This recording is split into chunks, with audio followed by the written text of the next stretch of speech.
नमस्कार, सगरमाथा प्राइम समाचारमा स्वागत छ। म पुष्पा श्री कार्की। नमस्कार, म राधिका तामाङ। सबैभन्दा पहिले प्रमुख समाचार। समीकरण बनेको 2 महिना नपुग्दै सत्ता समीकरणमा खटपट सुरु। राष्ट्रपति निर्वाचनमा फरक दृश्य देख्न सक्ने विश्लेषण। प्रतिपक्षी दल उत्साही। राष्ट्रपतिमा सत्तारूढ दल बीच कुनै विमति नरहेको राप्रपा अध्यक्ष लिङदेनको भनाई। सत्ता सहकार्यलाई मजबुत बनाएर जाने उच्च स्तरीय राजनीतिक संयन्त्रको निर्णय। बजेटमा राखिएको आर्थिक वृद्धि दरको लक्ष्य पूरा नहुने अर्थमन्त्रीको भनाई। आपूर्तिमा आएको सुस्तताका कारण लक्ष्य अनुसारको राजस्व सङ्कलन भएन, बजेटको आकार घट्ने। विशिष्ट व्यक्तिको सुरक्षा व्यवस्थापन कार्यविधि परिमार्जन गर्न सरकार तयार। चिकित्सकहरूको आन्दोलन स्थगित।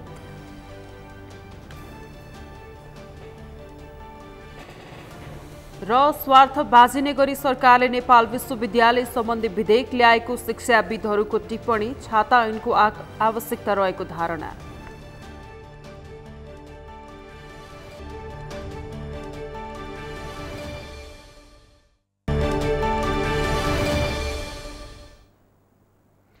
सगरमाथा प्राइम समाचार अब विस्तारमा। आवधिक निर्वाचन सम्पन्न भएर नयाँ सरकार गठन भएको 1.5 महिना पनि पुगेको छैन, तर दलहरू सत्ता केन्द्रित हुँदा सरकार ढल्ने र ढलाउने खेल सुरु भइसकेको छ। शक्ति बाँडफाँडका विषयलाई लिएर सत्तारूढ दलभित्र मतभेद बढ्दै जाँदा प्रतिपक्षी दलहरू भने उत्साहित बनेका छन्। सुदूरपश्चिम प्रदेशमा एमालेको सरकार ढलेर कांग्रेसको नेतृत्वमा सरकार गठन हुनुलाई प्रतिपक्षी दलहरूले कोर्स करेक्सनका रूपमा लिएका छन्। अमृत ढकालको रिपोर्ट। निर्वाचन अघि बनेको लोकतान्त्रिक वाम गठबन्धन फुटेर नयाँ समीकरण बनेको 1.5 महिना मात्रै भएको छ, तर शक्ति बाँडफाँडदेखि दलहरूका एजेन्डालाई लिएर गठबन्धनमा फाटो आउन सुरु भएको छ। राष्ट्रिय स्वतन्त्र पार्टी सरकारबाट बाहिरिनु, सुदूरपश्चिम प्रदेशमा एमाले नेतृत्वको सरकार महिना दिनमै ढल्नु, राष्ट्रपति उम्मेद्वारका विषयमा एमाले र माओवादीको मत बाँचिँदै जानु र अन्य सत्ता घटक पनि प्रधानमन्त्रीसँग रुष्ट हुँदै जानुले गठबन्धनको आयु राष्ट्रपतिको निर्वाचनसम्मका लागि मात्रै भएको राजनीतिक वृत्तमा चर्चा छ। सत्तारूढ दल विभाजन उन्मुख हुँदा प्रतिपक्षी दल नेपाली कांग्रेस सहितका दलहरू पनि उत्साहित बनेका छन्। यसलाई मैले स्वाभाविक ढङ्गले हेरेको छु। अस्वाभाविक चाहिँ के हो भन्दाखेरि चाहिँ पुस 10 गते बालकोटमा जसरी अप्रत्याशित रूपमा एउटा नयाँ गठबन्धन बन्ने खालको, पुरानो गठबन्धन भत्काएर नयाँ गठबन्धन बन्ने खालको कुराहरू हो, त्यो अस्वाभाविक थियो। त्यहाँ त्यो गठबन्धन बनाउनका निम्ति जुन पात्रहरू त्यसमा सामेल थिए र त्यो सामेल भएकै समयदेखि नै हामीले भनेका रहेका थियौँ कि यो गठबन्धन धेरै दिन टिक्नेवाला छैन। पहिलो दल बन्दा समेत केन्द्रदेखि साथै प्रदेशमा प्रतिपक्षको भूमिकामा पुगेको कांग्रेसको अबको ध्यान फागुन 25 गते हुने राष्ट्रपतिको निर्वाचनमा छ। त्यसका लागि प्रधानमन्त्रीलाई नचिडियाउने पक्षमा रहेका सभापति देउवाले पार्टीभित्र प्रधानमन्त्रीको आलोचना हुन सक्ने अनुमान गर्दै केन्द्रीय समितिको बैठक समेत बारम्बार सार्दै आएका छन्। सत्तारूढ गठबन्धनमा सङ्कट परेका बेला प्रधानमन्त्री दाहाल र सभापति शेरबहादुर देउवा बीच शुक्रबार राति बालुवाटारमा राष्ट्रपतिको निर्वाचन र पछिल्लो राजनीतिक घटनाक्रमका विषयमा भएको छलफलले पनि पुरानै गठबन्धन बिउतिन सक्ने कांग्रेस नेताहरूको विश्वास छ। गठबन्धन नै त्यति पवित्र थिएन, अपवित्र गठबन्धन थियो।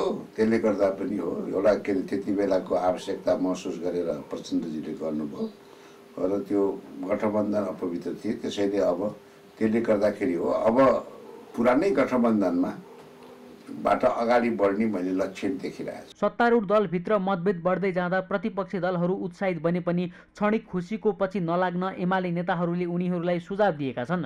स्वतन्त्र पार्टीलाई सरकारमा फर्काउने र नागरिक उन्मुक्ति पार्टीका माग सम्बोधन गर्ने दाबी गरेका एमाले नेताहरूले राष्ट्रपतिको निर्वाचन अघि नै गठबन्धनभित्र देखिएका समस्या साम्य हुने दाबी गरेका छन्। अब त्यो अहिले साह्रै भने नभनौँ होइन, अहिले जे सहमति भएको छ गठबन्धनमा जुन समझदारी हुन्छ, अहिले चाहिँ के हो भने एमाले कसलाई सार्छ भन्ने कुरो पनि अब त्यो अहिले बाहिर आएको छ। जुन त्यो त नेतृत्वले पार्टीमा छलफल गरेर त्यो सबैलाई स्वीकार्य हुने त्यो खालको पात्र दिनु होला। अब त्यो त पार्टीको कुरो हो, पार्टीले गर्ने कुरो हो। त्यो त अहिले हामीले कल्पना गरिहाल्नुपर्ने त्यो स्थिति हो भन्ने लाग्दैन मलाई। माओवादीले पनि जहाँसम्म अब एउटा सहमतिबाटै छलफलबाटै जो हिजोको अवस्थामा एउटा नयाँ गठबन्धन बनेछ। अझ यो के भने लेफ्टको जुन गठबन्धन छ यसलाई त दिगो बनाएर अझ परसम्म लैजानुपर्ने, एकतासम्म लैजानुपर्ने एउटा प्रक्रियामा जानुपर्ने भएकोले मलाई लाग्छ त्यहाँसम्म नपुग्ला भन्ने लाग्छ। पछिल्लो समय विकसित भएको राजनीतिक घटनाक्रमले नेपालको राजनीतिलाई कता लैजान्छ यसै भन्न सक्ने अवस्था छैन। तर आवधिक निर्वाचनपछि सरकार बनेको 1.5 महिनामै दलहरूभित्र देखिएको चरम सत्ता केन्द्रित राजनीतिले मुलुक फेरि अस्थिरताको चक्रमा फस्न सक्ने सङ्केतहरू देखा परेका छन्। सगरमाथा टेलिभिजनका लागि क्यामेरामा सन्तोष चन्दका साथमा अमृत ढकाल, काठमाडौँ। नेकपा एकीकृत समाजवादी पार्टीका अध्यक्ष माधव कुमार नेपालले रेशम चौधरीलाई रिहाई गर्नुपर्ने बताउनु भएको छ। आज धनगढीमा आयोजित पत्रकार सम्मेलनमा अध्यक्ष नेपालले रेशम चौधरीलाई रिहाई गर्न आवश्यक रहेको बताउनुभयो। रेशम मात्रै नभई माओवादीको शान्ति प्रक्रियासँग जोडिएको कुरा, विप्लव लगायतका राजनीतिक मुद्दाहरूको पनि छिटो टुङ्गो लगाउन पर्ने तर्क गर्नुभयो। अनुहार र विगत हेर्दा पनि थाहा हुन्छ। त्यहाँ अशोक राई जस्ता करोड हुनुहुन्छ, त्यहाँ राजेन्द्र श्रेष्ठ जस्ता हुनुहुन्छ, त्यहाँ रकम झ्यामझुङ जस्ता हुनुहुन्छ र त्यसै गरी अब एक से एक व्यक्तिहरू भनौँ मैले चिनेका ती व्यक्तिहरू एकदम राम्रा राम सहाय यादवजी जस्ता हुनुहुन्छ। मैले आफै पनि चिनेका व्यक्तिहरू हेर्दाखेरि म त आशावादी छु। अब कुरा त हुनु स्वाभाविक हो। त्यस हुनाले हामी जसपासँग मोर्चा बनाएर पनि अघि बढ्न चाहन्छौँ र यो मोर्चामा अरू पनि पार्टी वामपन्थी पार्टीहरू सहभागी हुन्छन् भने वाम समाजवादी मोर्चा बनाएर जाने हाम्रो चाहना हो। मैले भनिहालेँ 3 चरणका कुरा गरेँ। मैले एउटा सहकार्यको कुरा गरेँ, दोस्रो मोर्चा निर्माणको कुरा गरेँ, तेस्रो पार्टी एकताको कुरा गरेँ। समग्रतामा के छ भने परिवर्तनका शक्तिहरूलाई एक साथ समेटेर लिएर जाने र समाजमा आमूल परिवर्तन गर्ने, सामाजिक आर्थिक सांस्कृतिक रूपान्तरण गर्दै नेपाली विशेषताको समाजवाद नेपालमा लागू गर्ने सोचका साथ हामी अगाडि बढ्छौँ। नेपालले राष्ट्रपति सबैको सहमतिमा चयन हुने भन्दै प्रधानमन्त्री पुष्पकमल दाहाल नै राष्ट्रपतिका लागि साझा व्यक्तिको पक्षमा रहेकाले सहमतिमा राष्ट्रपति चयन हुने उहाँको भनाइ छ। उहाँले सुदूरपश्चिम प्रदेश सरकारको नेतृत्वकर्ता नेपाली कांग्रेसले सबैलाई समेटेर अघि बढ्नुपर्ने भन्दै यो सरकारले विश्वासको मत प्राप्त गर्ने विश्वास व्यक्त गर्नुभयो। एमाले प्रति लक्षित गर्दै पूर्व प्रधानमन्त्री नेपालले एकता गर्न तयार भएको समेत बताउनुभयो। सत्तारूढ उच्च स्तरीय संयन्त्रको बैठकले सत्ता सहकारीलाई मजबुत बनाएर जाने निर्णय गरेको छ। आज प्रधानमन्त्रीको सरकारी निवास बालुवाटारमा बसेको उच्च स्तरीय संयन्त्रको बैठकले यस्तो निर्णय गरेको हो। बैठकपछि सञ्चारकर्मीहरूसँग कुरा गर्दै उपप्रधान एवं ऊर्जा जलस्रोत तथा सिंचाई मन्त्री राजेन्द्र प्रसाद लिङदेनले राष्ट्रपतिका बारेमा सत्तारूढ दलबीच कुनै पनि विमति नरहेको दावी गर्नुभयो। उहाँले सरकार निर्माण गर्दा भएको सहमतिलाई नै निरन्तरता दिने कुरा सत्ता गठबन्धनको अडान रहेको बताउनु भएको छ। उहाँले आजको बैठकमा उच्च स्तरीय संयन्त्रको बैठकलाई निरन्तरता दिने र अहिलेसम्म गरेका कामका विषयमा समीक्षा भएको बताउनुभयो। सहमति कायम गरेको थियौँ। त्यो सहमतिमा अहिले सत्ता साझेदार दलहरूमा कुनै विमति छैन र थप अरू छलफल गर्नु पर्यो अथवा त्यो सहमतिमा कुनै परिवर्तन गर्नु पर्यो भने पनि यो छलफलबाटै सहमतिबाटै हुन्छ। तर अहिले त्यस्तो कुनै सम्भावना छैन। त्यो आज कुनै त्यसमा छलफल भएन। त्यही यो विषयमा प्रवेश पनि गरेको छैन र यस विषयमा सत्ता साझेदार दलहरूको बीचमा बाहिर आए जस्तो कुनै मतभेद पनि छैन। मन्त्री लिङदेनले सत्ता साझेदार दलहरूबीच राष्ट्रपतिको विषयमा विमति भन्ने खबर बाहिर आए पनि त्यसमा कुनै सत्यता नभएको बताउनुभयो। प्रतिनिधि सभाको बैठकमा आज विशेष समय माग गरेर सांसदहरूले विभिन्न समसामयिक विषयमा सरकारको ध्यानकर्षण गराएका छन्। सांसदहरूले लघुवित्तबाट भइरहेको ठगीको चर्चा, विशिष्ट व्यक्तिको सवारीले आम नागरिकमा पर्ने समस्या र पाठ्यपुस्तक उपलब्धताका विषयमा सरकारको ध्यानकर्षण गराएका हुन्। एक रिपोर्ट।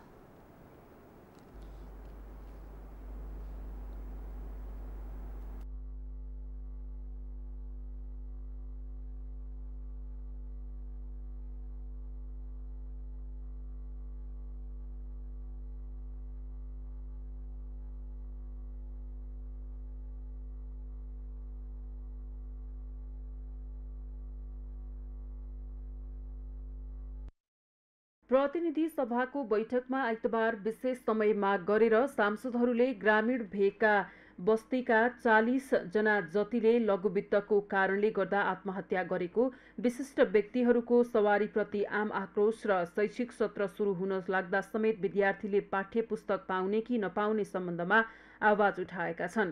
नेपाली कांग्रेसका सांसद डाक्टर चन्द्रकान्त भण्डारीले लघुवित्तको कारण धेरै मानिसहरूले आत्महत्या गर्ने गरेको भन्दै अनुसन्धान गर्नुपर्ने माग गरे। लघुवित्तका कारण बढी जसो महिलाहरूले आत्महत्या गर्ने गरेका भन्दै यस बारेमा सरकार मौन बसेको उनको आरोप छ। लघुवित्तका कारण आत्महत्या गर्न बाध्य नागरिकहरूलाई सरकारले सुरक्षित गर्नुपर्ने, अनुसन्धान गरेर दोषीलाई कानूनी कारबाहीको दायरामा ल्याउनुपर्ने सांसद भण्डारीको माग छ। नेपाली जनता, त्यो पनि ग्रामीण एरियामा बस्ने जनताहरू लघुवित्तको कारणले गर्दा 40 जना जतिले आत्महत्या गरेका छन्। चर्को ब्याज र सेवा सुविधामा चर्को लिनदिनको कारणले गर्दा त्यसमा पनि अत्याधिक महिलाहरू परेको सञ्चार माध्यमबाट आइरहेको छ। नेपालको कानुन व्यवस्था, नेपालको न्याय प्रणाली कति छिटो छरितो छ भन्ने कुरा हामीले लबी राबी छानेको मुद्दामा हामीले देख्यौँ। कति छिटो सर्वोच्चले फैसला गर्दो रहेछ, कति छिटो पुलिसले अनुसन्धान गर्दो रहेछ। तर नेपालमा यति धेरै मानिसहरूले, महिलाहरूले आत्महत्या गर्ने कुरा राष्ट्रिय समाचार माध्यम भन्दा पनि यसको बारेमा हामी मौन छौँ। यसको बारेमा जानकारी पाउन पर्यो। त्यस्तै नेकपा एमालेका सांसद रघुजी पन्तले विशिष्ट व्यक्तिहरूको सवारी जनतालाई अप्ठ्यारो नपर्ने गरी गर्ने व्यवस्था मिलाउन सरकारसँग माग गरे। विशिष्ट व्यक्तिको सवारी लोकतन्त्र अनुकूल नभएको उनको भनाइ छ। राष्ट्रपतिको सवारीका क्रममा सुरक्षा प्रबन्ध गर्ने जिम्मा सरकारको भए पनि अनाहकमा राष्ट्रपतिले गाली खानु परेको भन्दै पन्तले गम्भीर हुन प्रधानमन्त्रीको ध्यानाकर्षण गराए। देशभरि एउटा सरकार, हामी सांसद, राष्ट्रपति संस्थाप्रति नै नकारात्मक टिप्पणीहरू भइरहेका छन्। दोष राष्ट्रपतिको होइन। योभन्दा अगाडि रामवरण यादव राष्ट्रपति हुनुहुन्थ्यो, उहाँको पालामा पनि यसरी पटक पटक आलोचना भएर उहाँले पनि यो मेरो यस विभिन्न फङ्सनमा जाँदाको यो प्रक्रियालाई सरल बनाइयोस् भनेर प्रयत्न गर्नुभयो। अहिलेको राष्ट्रपतिको नि योभन्दा अगाडि पनि टिप्पणी भयो र उहाँले पनि यसलाई सरल र सहज बनाइयोस् भनेर प्रयत्न गर्नुभयो। तर अस्ति म आफै पनि 1 घन्टा जाममा परेँ र एम्बुलेन्स पनि जाममा पर्यो र सरकारले यो बारेमा यो सवारी चलाउने एउटा मापदण्डलाई लोकतन्त्र अनुकूल, खुकुलो र सुरक्षाको दृष्टिकोणले उपयुक्त बनाउने बारेमा पटक पटक चर्चा चल्दाखेरि, पटक पटक आवाज उठ्दाखेरि पनि सरकारले ध्यान दिएको छैन। यो सरकारले यस सम्बन्धमा उपयुक्त पाइला नचाल्ने तर राष्ट्रपति जस्तो गरिमामय संस्थाले चाहिँ यस बाबतमा आलोचना भोग्नुपर्ने स्थिति आफैमा सुखद होइन।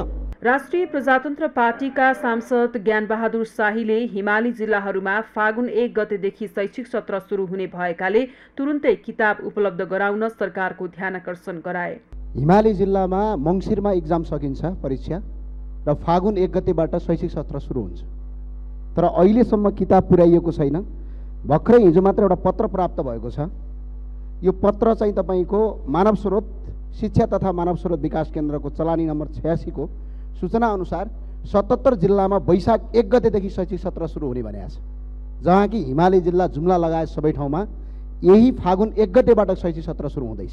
बाँकी 2 महिना त्यहाँको विद्यार्थीले गुच्चा खेल्नका लागि होइन। सभामुख महोदय, सरकारले मतपत्र छाप्न सक्छ त किताब छाप्न किन सक्दैन? यो क्वेसन हो। छिटोभन्दा छिटो किताब उपलब्ध गराइयोस्। मतपत्र छाप्न सक्ने सरकारले किन समयमै पुस्तक छाप्न सक्दैन भन्ने उनको प्रश्न थियो। उपप्रधानमन्त्री तथा अर्थमन्त्री विष्णुप्रसाद पौडेलले चालू आर्थिक वर्षको बजेटमा राखिएको आर्थिक वृद्धि दरको 8% को लक्ष्य पूरा नहुने बताउनु भएको छ। आज प्रतिनिधि सभाको बैठकमा अर्थमन्त्री पौडेलले चालू आर्थिक बजेटको अर्धवार्षिक समीक्षा प्रतिनिधि सभामा पेश गर्दै यस्तो बताउनु भएको हो। उहाँले पर्यटन क्षेत्रमा केही सुधार भए पनि उत्पादनमूलक उद्योग पूर्ण क्षमतामा चल्न सक्ने नदेखिएकाले आर्थिक वृद्धि लक्ष्य अनुसार नहुने देखिएकाले चालू आर्थिक वर्षको आर्थिक वृद्धि दर 8% को लक्ष्य पूरा हुने देखिएको बताउनुभयो। उहाँले अर्थमन्त्री पौडेलले आयात नियमनको असर र आपूर्तिमा आएको सुस्तताका कारण राजस्व सङ्कलनमा दबाव परि देशको अर्थतन्त्र चरम दबावमा रहेको पनि बताउनुभयो। र बैंक तथा वित्तीय संस्थाहरूले सङ्कलन गर्ने निक्षेप 4.2% वृद्धि भएको छ। चालु आर्थिक वर्षको सुरुवाती चरणमा बैंकिङ प्रणालीमा तरलता अभावको स्थिति रहेकोमा पछिल्लो समय सुधारोन्मुख रहेको छ। तरलता दबावको स्थितिका कारण अल्पकालीन ब्याज दरहरू बढेका छन्। अर्थमन्त्री पौडेलले बजेटमा मूल्यवृद्धि 7% को सीमाभित्र राख्ने लक्ष्य रहेकोमा 7.26 पुगेको बताउनुभयो।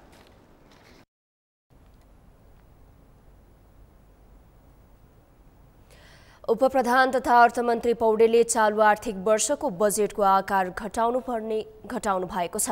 अर्थमन्त्रीले 2 खर्ब 44 अर्ब अर्थात् 14%ले बजेट घटाउनु भएको हो।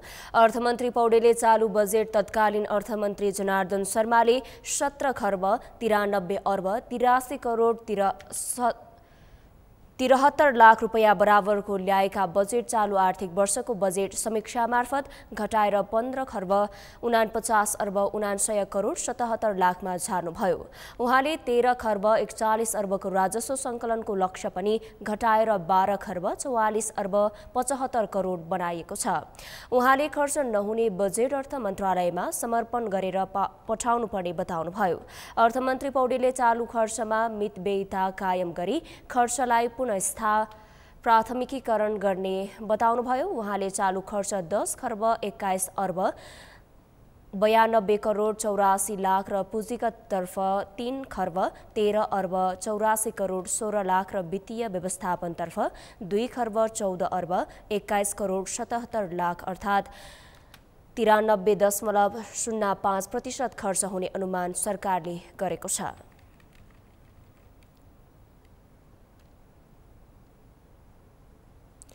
प्रतिनिधि सभाको शून्य समयमा बोल्दै सांसदहरूले समसामयिक परिस्थिति र जनतालाई परेको समस्याको सम्बन्धमा सरकारको ध्यानाकर्षण गराएका छन्। आज बसेको प्रतिनिधि सभा बैठकको शून्य समयमा सांसदहरूले समसामयिक परिस्थितिको सम्बन्धमा आफ्नो धारणा राखेका छन् भने विभिन्न प्रकारका समस्याहरूको समाधानका लागि सरकारको ध्यानाकर्षण गराएका छन्। सांसद मनबहादुर गुरुङले पोखरा अन्तर्राष्ट्रिय विमानस्थलबाट उडान सुरु गराउन माग गर्नुभयो। कास्कीमा 30,000 भूमिहीन सुकुम्बासी र अव्यवस्थित बसोबास रहेको भन्दै उनीहरूको व्यवस्थापन गर्न सरकारको ध्यानाकर्षण गराउनुभयो। सम्माननीय प्रधानमन्त्रीज्यूद्वारा समुद्घाटन गरिएको अन्तर्राष्ट्रिय विमानस्थल हालसम्म पनि उडान हुन सकेको छैन। यथाशीघ्र सुरक्षित उडान गरियोस्। संघीय लोकतान्त्रिक गणतन्त्रमा पनि भूमिहीन सुकुम्बासी अव्यवस्थित बसोबास जहाँको त्यहीँ छन्। कास्कीमा मात्र 30,000 छन्। तुरुन्तै व्यवस्था गरियोस्। यसैगरी सांसद महेश कुमार बर्तौलाले किसानले आवश्यक मल पाउन नसकेको भन्दै तुरुन्त मलको व्यवस्था गर्न सरकारसँग माग गर्नुभयो। मेरो गाउँका किसानहरू यति बेला तपाईँ र हाम्रा लागि तरकारी र अन्न उत्पादन गर्न खेतबारीमा छन्, तर दुर्भाग्य उनीहरूले आवश्यक मल पाउन सकिरहेको छैन। सरकारी अनुदानकै मल समेत बिचौलियाहरू मार्फत महँगोमा किन्नुपर्ने बाध्यता रहेको छ। यसको अलावा जिल्लाका दूध उत्पादक किसानहरू र कुखुरा तथा हँसिपोका व्यवसायहरूले उत्पादन लागत अनुसार मूल्य र बजार नपाउँदा किसानहरूको आत्मा रोइरहेको छ। उनीहरू आक्रान्त छन्, विक्षिप्त छन्। त्यसैले म सभामुख मार्फत नेपाल सरकारको ध्यानाकर्षण गराउन चाहन्छु कि अविलम्बै यी समस्याहरूको समाधान गरियोस्। शून्य समयमा सांसद मुक्ता कुमारी यादवले राज्यका विशिष्ट व्यक्तिको सवारीका क्रममा शक्तिको चरम दुरुपयोग भएको सांसद मेनुका कुमारी पोखरेलले घुराही तुलसीपुरको 4 लेन सडक समयमा नबन्दा जनताले शास्ति भोगेको सांसद मैना कार्कीले जाजरकोटको नलगाड हाइड्रोपावरको 80 महिना बित्दा समेत डीपीआर प्रतिवेदन आउन नसकेको भन्दै तत्काल सम्बद्ध कम्पनीलाई कारबाही गर्न माग गर्नुभयो।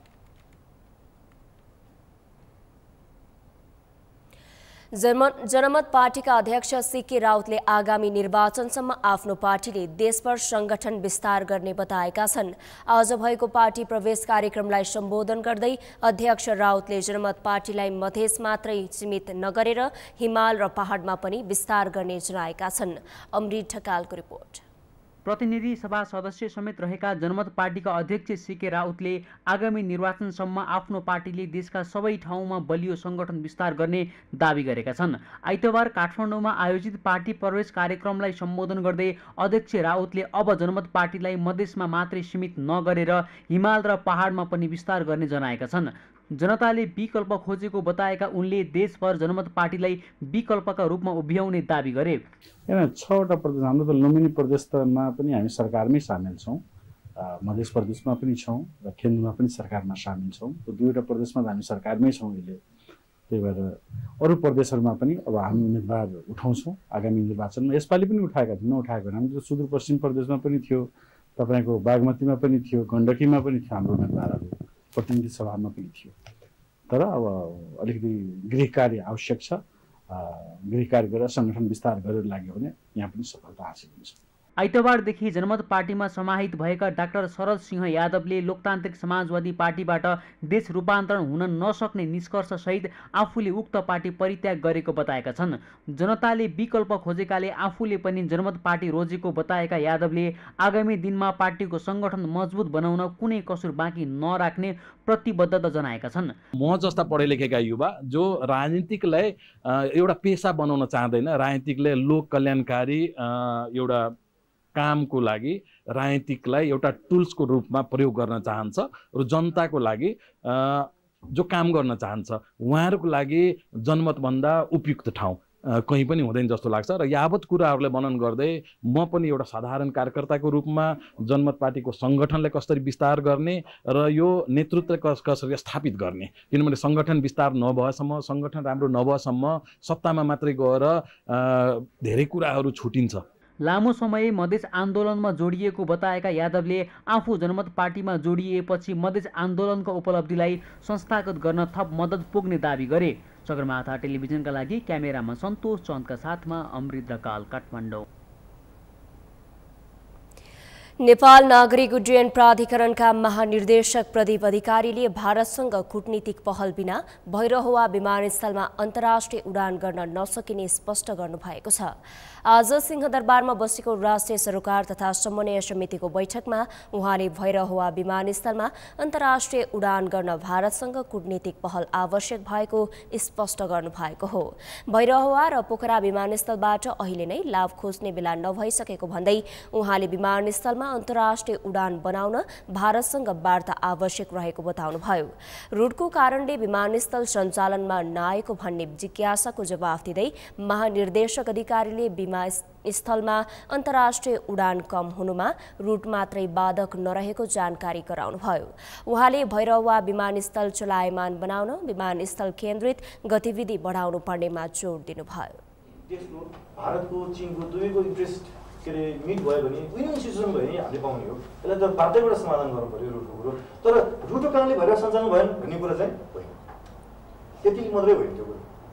अब भैरवाबाटै रुट दियो भने पनि हेर्नु चाहिँ हजुरको उसको त्यहाँ आर्मीको इन्स्टलेसन छ, अहिले हाम्रो जान दिएको छ। माथि आउँदाखेरि 10,000 फिटबाट माथि हामीलाई दियो भने नेपालमा ल्याएर फेरि एकचोटि घुमाएर फेरि ल्यान्ड गर्नु पऱ्यो नि त। त्यसले हाम्रो अहिले भएको ट्राफिकलाई पनि त्यसले डिस्टर्ब गर्छ। त्यस कारणले यो प्राविधिक कुराहरूमा चाहिँ अलिकति संवेदनशील पनि हुनुपर्छ जस्तो लाग्छ मलाई। महानिर्देशक अधिकारीले पोखरामा भएको दुर्घटनामा विमान धेरै नै तल आइसकेपछि ल्यान्डिङ प्रक्रिया सुरु भएको भन्ने गुनासो आएकाले त्यसलाई सम्बोधन गर्न 1000 फिट माथि नै सबै व्यवस्थापन गरेर मात्रै ल्यान्डिङ गर्नुपर्ने नियम ल्याएको बताउनुभयो।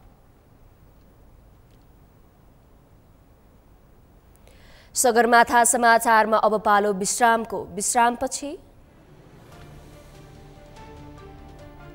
स्वार्थबाजी नै गरी सरकारले नेपाल विश्वविद्यालय सम्बन्धी विधेयक ल्याएको शिक्षाविदहरूको टिप्पणी, छाता ऐनको आवश्यकता रहेको धारणा।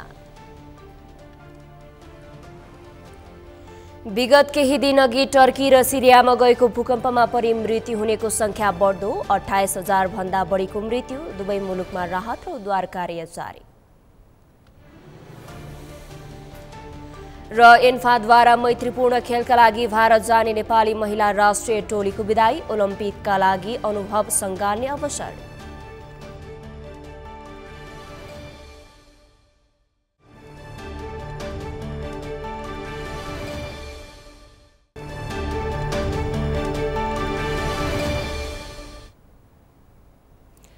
विश्रामपछि सगरमाथा समाचारमा स्वागत छ। अब बाँकी समाचार। विशिष्ट व्यक्तिको सुरक्षा व्यवस्थापन कार्यविधि परिमार्जन गर्न सरकार तयार भएपछि चिकित्सकहरूको आन्दोलन स्थगित भएको छ। राष्ट्रपति विद्यादेवी भण्डारी सवारका क्रममा प्रहरीले चिकित्सकमाथि गरेको हातपातको विरोधमा आन्दोलन गरेको नेपाल चिकित्सक सङ्घले सरकारसँगको वार्तापछि आन्दोलन स्थगित गरेको हो। यमुना सापकोटाको रिपोर्ट। नेपाल चिकित्सक सङ्घको आह्वानमा भएको आन्दोलन सरकारसँग वार्ता भएसँगै आन्दोलन स्थगित भएको छ। गत शुक्रबार राष्ट्रपति विद्यादेवी भण्डारीको सवारीको क्रममा प्रहरीले ट्रमा सेन्टरका चिकित्सकमाथि गरेको हातपातको विरोधमा आइतबार देशभरका स्वास्थ्य सेवा बन्द गरिएको थियो। घटनामा संलग्न सबै सुरक्षाकर्मीहरूको सम्बन्धमा 1 हप्ताभित्र छानबिन गरी दोषीलाई कारबाही गर्ने, घाइते चिकित्सकहरूको उपचारको व्यवस्था नेपाल सरकारले गर्ने सहमति पनि भएको छ। आन्दोलनरत चिकित्सकहरूको तर्फबाट सरकारसँग वार्ता गर्ने टोलीका संयोजक तथा नेपाल चिकित्सक सङ्घका अध्यक्ष डाक्टर लोचन कार्कीले विशिष्ट व्यक्तिहरूको सवारीमा सुरक्षा व्यवस्थापन गर्दा स्वास्थ्य संस्था, विद्यालय लगायतका संवेदनशील क्षेत्रहरूमा असहजता हुने गरी विशिष्ट व्यक्तिहरूको सुरक्षा व्यवस्थापन कार्यविधि 2077लाई परिमार्जन गर्न 1 हप्ताभित्र सुझाव पेश गरिने र सुझावलाई सरकारले कार्यान्वयनमा लैजाने सहमति भएको जानकारी दिए। भिभिआइपीहरूको सवारीको कुराहरूमा चाहिँ 1 हप्ताभित्रमा यही समितिले र गृह मन्त्रालय लगायत, किनभने गृह मन्त्रालय पनि कमिटीमा हुनुहुन्छ, र 1 हप्ताभित्रमै सुझाव दिने र त्यो सुझावलाई चाहिँ तत्कालै मन्त्री परिषदले चाहिँ नेपाल सरकारले त्यसलाई यो 2074को कार्यविधि रहेछ, भिभिआइपीहरूको जुन परिचालन यो सवारी चल्नेहरूको बारेमा एउटा कार्यविधि 2077को रहेछ, त्यो कार्यविधिलाई परिवर्तन गरेर आम सर्वसाधारणलाई असहज हुने नगरिकन र विशेष गरिकन अस्पताल, विद्यालय जस्ताहरूलाई इनरुट नगरिकन कसरी यसलाई सहज गर्न सकिन्छ भन्ने कुरामा 1 हप्ताभित्रमै त्यस एउटा के भन्छ सुझाव दिने र सरकारले त्यसलाई तत्कालै लागू गर्ने गरिकन जाने भन्ने कुरामा निर्णय भएको छ। यसमा हाम्रो सम्माननीय प्राइम मिनिस्टरको सचिवालयसँग पनि हाम्रो निरन्तर हिजोबाट कुरा भएको थियो र उहाँ पनि यसमा पोजिटिभ हुनुहुन्छ र यसलाई तत्कालै हामी लागू गर्छौँ भनेर उहाँबाट पनि प्रतिबद्धता आएको छ। सरकारसँग भएको 6 बुँदे सहमति अनुसार आन्दोलन स्थगित भए पनि सोमबारबाट मात्र देशभरका अस्पतालमा सबै सेवा सुचारू गर्ने चिकित्सकहरूको भनाइ छ। आइतबार सेवा सुविधा बन्द गरिएकोमा चिकित्सकहरूले क्षमा समेत मागेका छन्। त्यसमा चाहिँ मैले ऐनै पनि उहाँहरू क्षमा मागेका थिएँ होइन, किनकि कहिलेकाहीँ कस्तो हुन्छ धेरै पाउनको लागि थोरै गुमाउनु हुन्छ। त्यही भएर हामीले अहिले योपालि 1 दिन मात्रै बन्द भनेको थियौँ। हो, टाढाबाट आउनुभएको छ होइन, उहाँहरूको दुःख मर्म हामीले नि बुझेका छौँ। तर जुन केस चाहिँ लिम्फ र लाइफ र लिम्फ भने जो इमर्जेन्सी आपतकालीन चाहिँ हामीले बन्द गरेका छौँ। हाम्रो अहिले नि तपाईँले हेर्न सक्नुहुन्छ, हाम्रो त खुलै छ। हाम्रो ओटी आपतकालीन इमर्जेन्सी ओटी नि चलिरहेछ। हामी संवेदनशील होइन जनता भएको कारणले हामी त्यसमाथि संवेदनशील पेसामा, चिकित्सक पेसामा लागेको कारणले हामीले त्यस्तो कुराहरू चाहिँ एकदमै ख्याल गरेर यो चाहिँ 1 दिन मात्रै गरे हो। र हामीले चाहिँ अहिले जनताहरूमा यही भन्न चाहन्छौँ, यो घटना अबदेखि दोहोरिनु हुँदैन। देशभरका स्वास्थ्य सेवा बन्द हुँदा बिरामीहरू भने समस्यामा परेका थिए। आन्दोलन यसको समाधान नभएको सेवाग्राहीहरूको भनाइ छ। जे पनि त्यस्तो खालको टेक्नोलोजी छ कि वार्ता गरेर हुन्छ, के गरेर हुन्छ, त्यो चाहिँ अस्ति नै गर्नुपर्ने थियो। शुक्रबार घटेको घटना शुक्रबारै गर्नु पर्थ्यो। किन आज आइतबार आएर चाहिँ हस्पिटल बन्द भयो त? हस्पिटल त अस्तिको दिनै यो घटना घटेको थियो नि त। डक्टरले चाहिँ कुनै खानु, त्यो सबैभन्दा दुःखदायी घटना हो। एनी हाउ हस्पिटल खुलाउनेतिर चाहिँ लाग्नुपर्छ। समस्याहरू सबैतिर आउँछ, समस्या जुनसुकै क्षेत्रमा जुनसुकै उसमा आउँछ।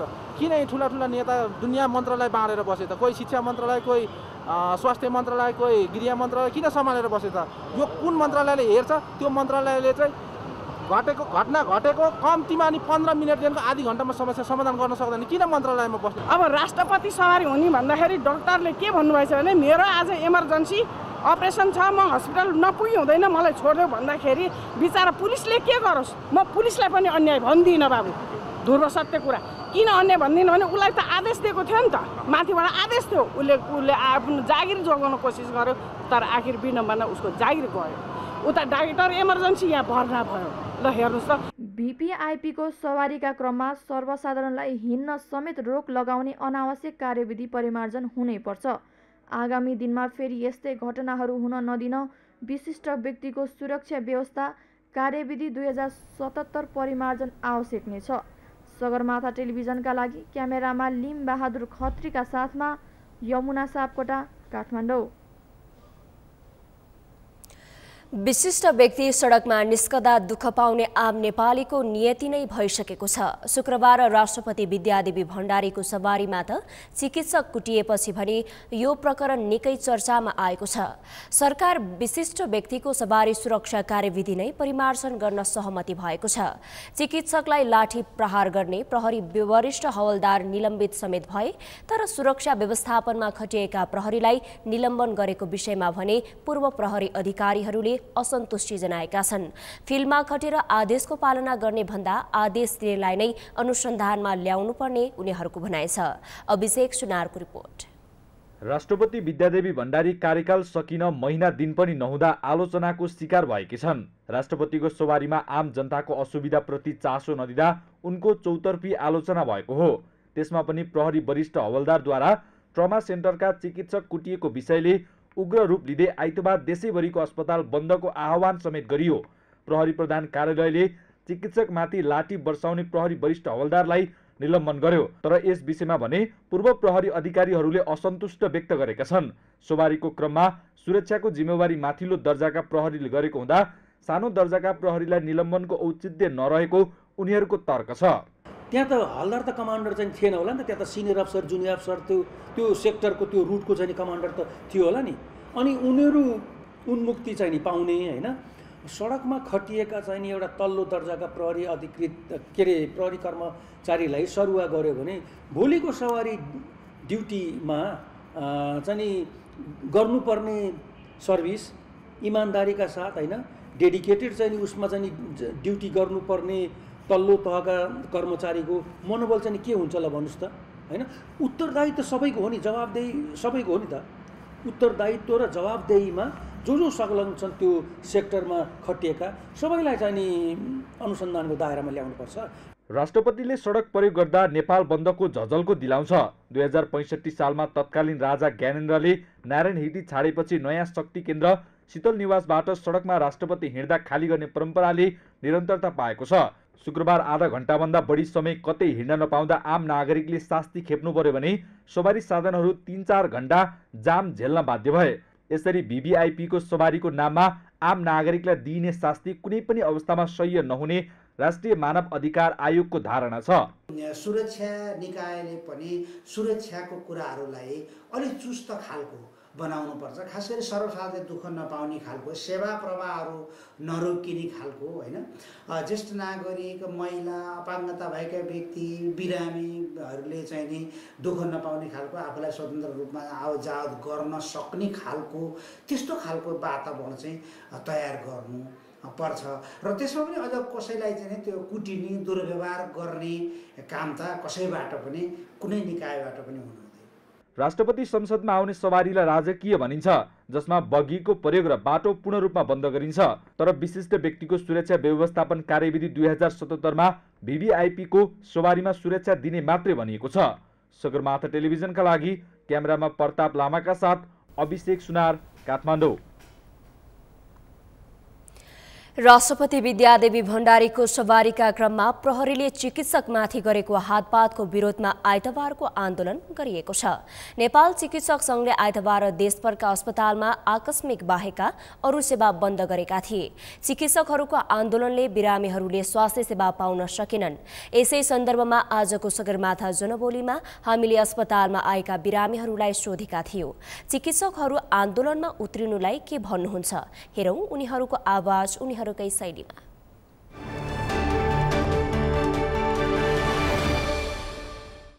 एउटा राष्ट्रपतिको कारणले गर्दा सर्वसाधारणले दुःख पाउने यो पनि एकदमै नराम्रो लाग्छ हामी जनताको लागि होइन। यसमा चाहिँ सरकारले चाहिँ अलिकति सोच्नुपर्ने हुन्छ।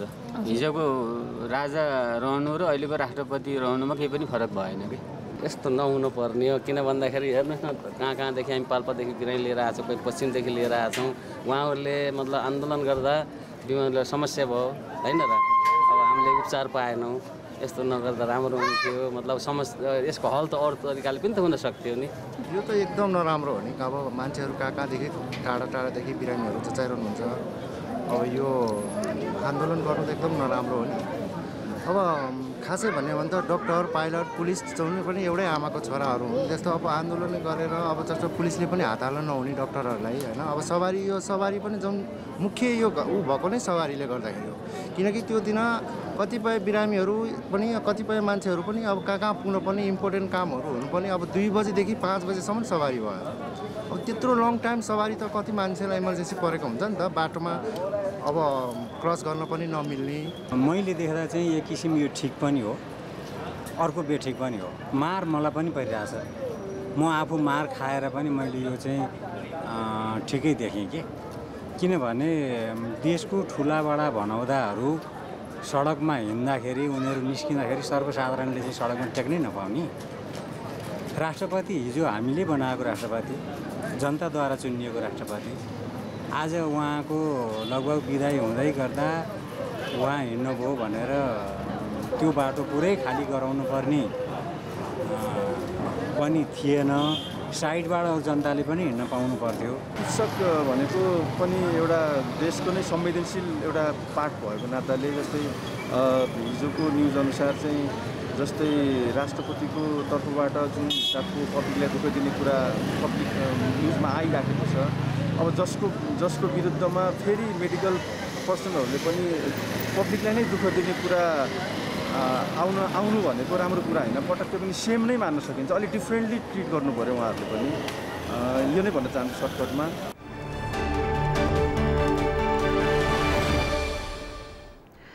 शिक्षाविदहरूले स्वार्थ बाँझिने गरी सरकारले नेपाल विश्वविद्यालय सम्बन्धी विधेयक ल्याएको टिप्पणी गरेका छन्।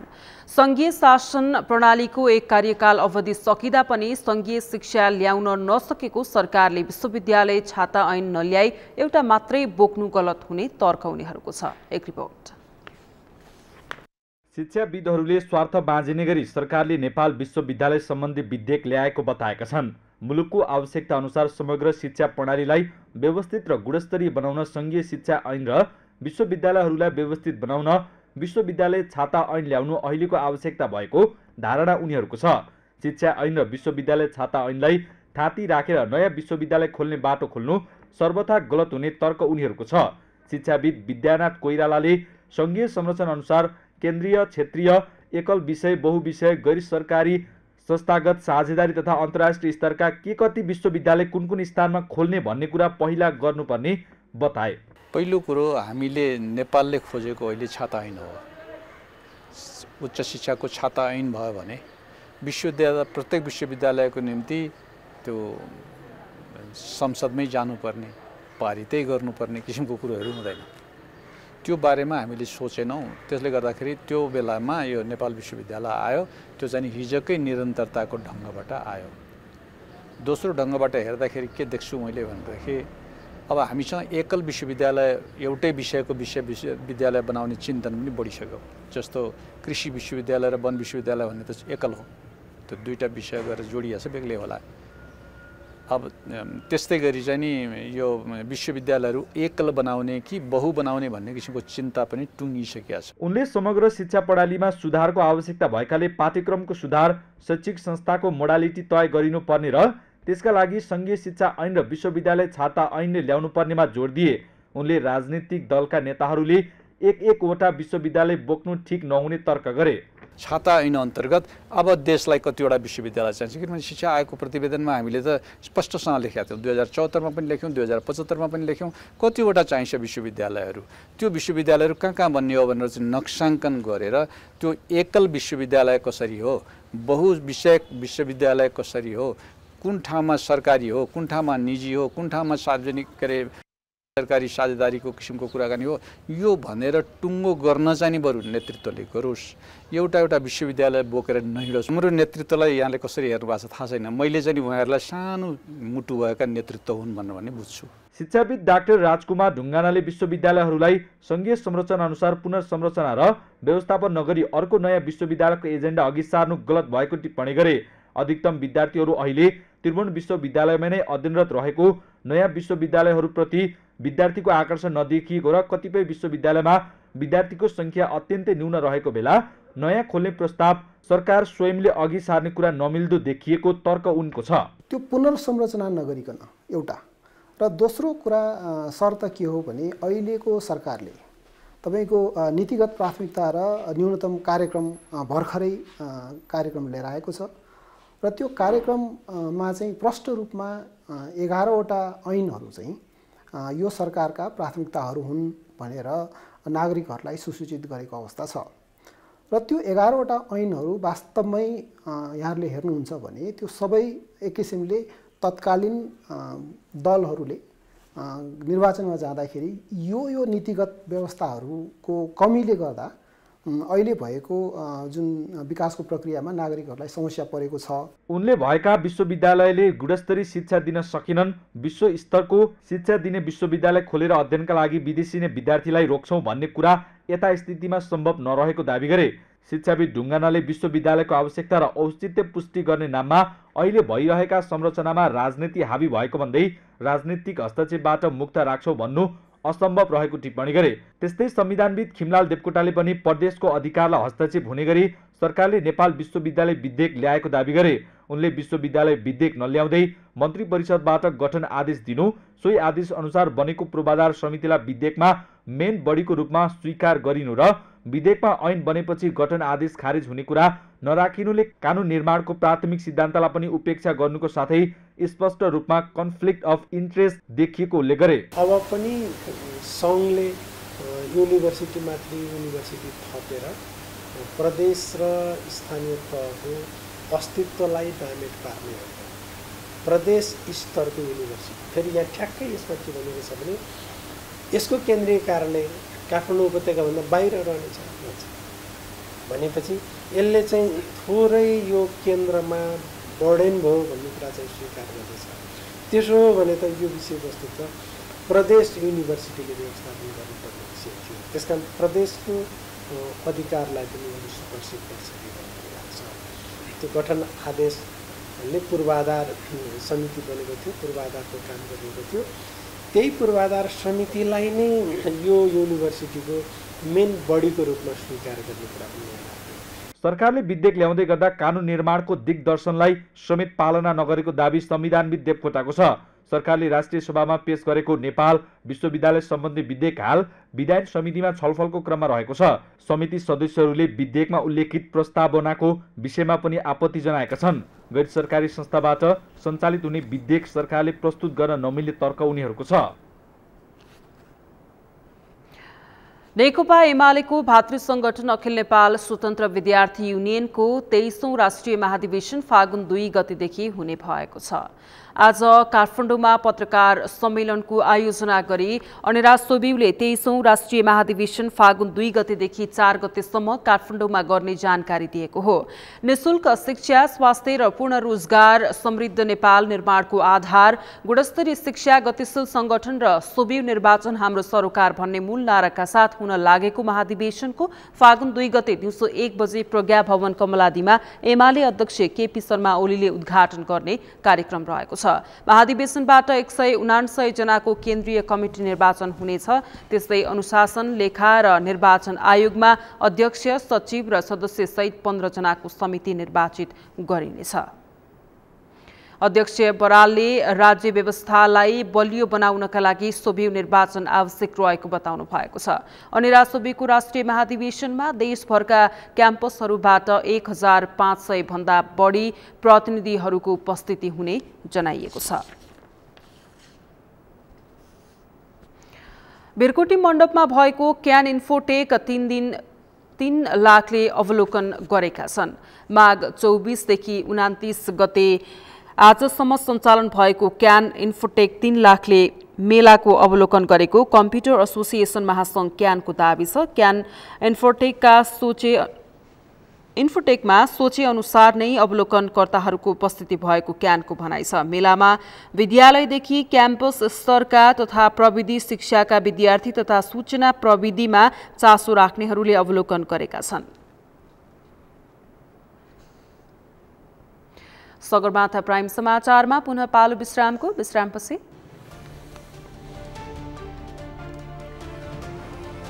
विगत केही दिन अघि टर्की र सिरियामा गएको भूकम्पमा परि मृत्यु हुनेको संख्या बढ्दो 28,000 भन्दा बढीको मृत्यु। दुवै मुलुकमा राहत र उद्धार कार्य जारी। र एन्फाद्वारा मैत्रीपूर्ण खेलका लागि भारत जाने नेपाली महिला राष्ट्रिय टोलीको विदाई। ओलम्पिकका लागि अनुभव सँगाल्ने अवसर।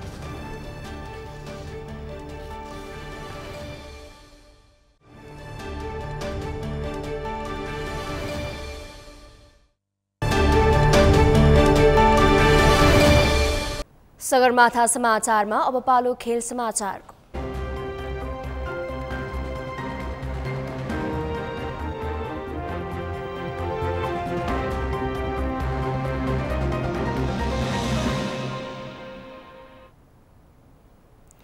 मैत्रीपूर्ण खेलका लागि भारत जाने नेपाली महिला राष्ट्रिय टोलीलाई अखिल नेपाल फुटबल संघ एन्फाले विदाई गरेको छ।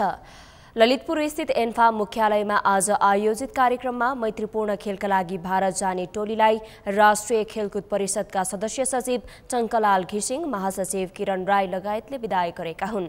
23 खेलाडी सहित 30 सदस्यीय नेपाली टोली सोमबार भारत जानेछ। नेपाली टोलीका प्रशिक्षक अनन्तराज थापाले छोटो समयको तयारी भए पनि सुखद नतिजा निकाल्ने विश्वास व्यक्त गरेका छन्। यस्तै कप्तान एन्जिलाले टोलीमा अनुभवी र नयाँ प्रतिभावान खेलाडी समावेश भएको भन्दै राम्रो खेल हुने अपेक्षा गरेको बताइन्। भारतसँगको मैत्रीपूर्ण खेल आगामी ओलम्पिकका लागि अनुभव सँगाल्ने अवसर भएको उनको भनाइ छ। पहिलो पटक राष्ट्रिय फुटबल टोलीको मुख्य प्रशिक्षक भएका थापाले आधुनिक फुटबल खेलाउने तयारी गरेका छन्। नेपाली टोलीले भारतसँग चेन्नईमा फेब्रुअरी 15 र 18 मा मैत्रीपूर्ण खेल खेल्नेछ।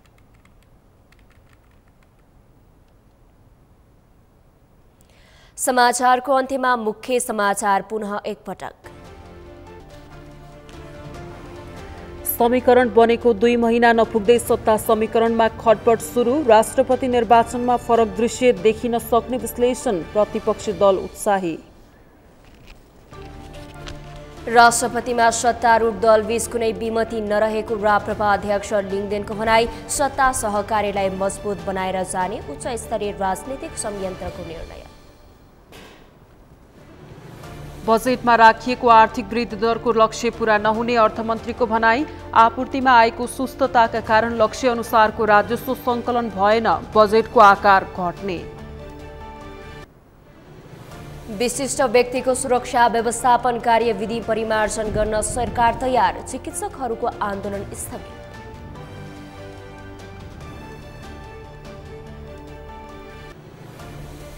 र स्वार्थ बाजिने गरी सरकारले नेपाल विश्वविद्यालय सम्बन्धी विधेयक ल्याएको शिक्षाविदहरूको टिप्पणी। छाता ऐनको आवश्यकता रहेको धारणा।